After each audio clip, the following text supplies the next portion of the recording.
The U.S. soldier Travis King, who crossed the border from South Korea to the north in July, has now been freed by Pyongyang. And as per the officials, he is currently in U.S. custody. Well, this comes after North Korea announced its decision to expel King from the country after completing its investigation.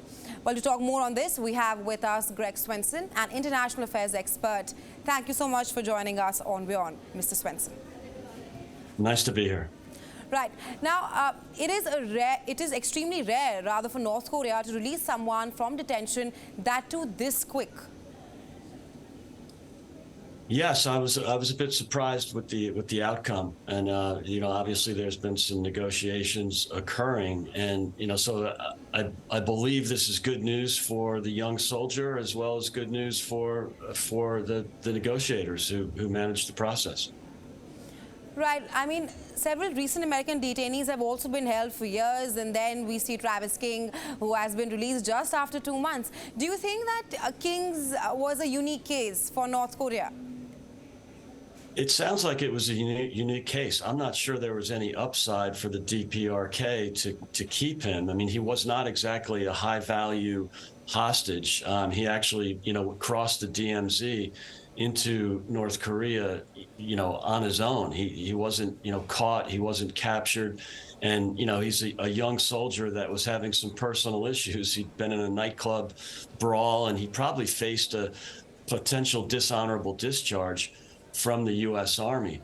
So I think this was just a case of a troubled young man, looking to avoid responsibility, and just made a bad decision at an inopportune time. But I don't think I would qualify him as a high-value hostage by any means. So there really wasn't much upside for the DPRK, and perhaps even some downside. Right, Mr. Swenson, I was just coming to that according to North Korean officials, Travis said that he defected into North Korea because he wanted to escape racial discrimination in the U.S. Army. But, I mean, there are no, we don't know how truthful the statement is. What is your assessment on it? Yeah, it just, as I said, it sounds like a troubled young man who is having some personal difficulties. The Army, I mean, it's kind of absurd to make that comment, whether it was from him or from the DPRK. We're not sure that he actually made those statements, and I surely wouldn't trust anything that comes from the propaganda machine in North Korea. So. And there's literally no evidence or little evidence of racial discrimination of all places in the U.S. Army, which was one of the first great institutions to integrate after World War II. And it's long been known as a great destination or a great alternative for African Americans who are aspirational and want to serve their country. It would really make no sense for that to come from anyone but the DPRK. Right, and China and Sweden have helped U.S. in brokering this deal with North Korea, and Washington has also thanked Beijing, which allowed a safe passage to the U.S. soldier. How do you see relations between U.S. and China evolving at the moment, especially after Travis King being freed from North Korea?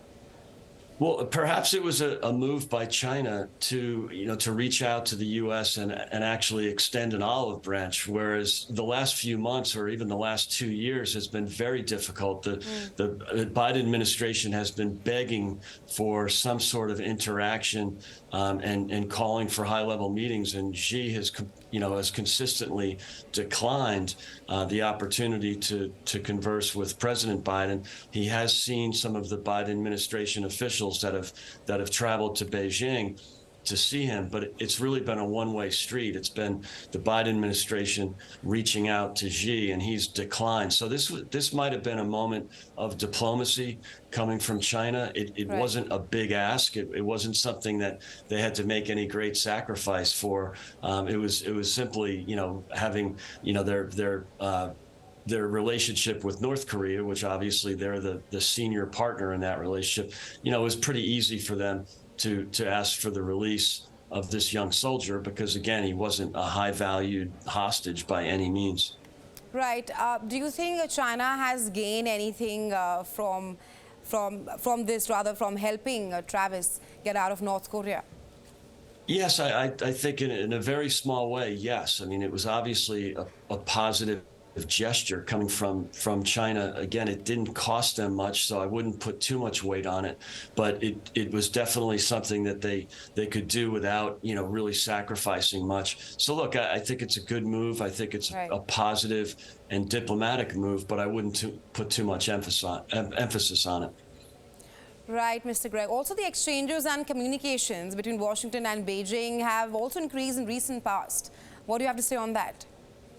Yeah, look, I think, you know, communication is better than lack thereof, but I do think that it's been a one-way street. The administration is possibly compromised given the, you know, the bank records that were just released in the last few days about payments coming from China to the president's son, Hunter Biden, you know, after, you know, consistently denying that there was ever any payments made from China to Hunter or Jim Biden. So look, there's some delicacy here.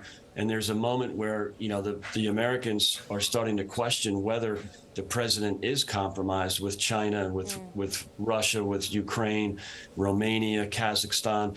And in this case, you know, this might have been a gesture to, you know, to maybe downplay some of that drama that's going on with the administration.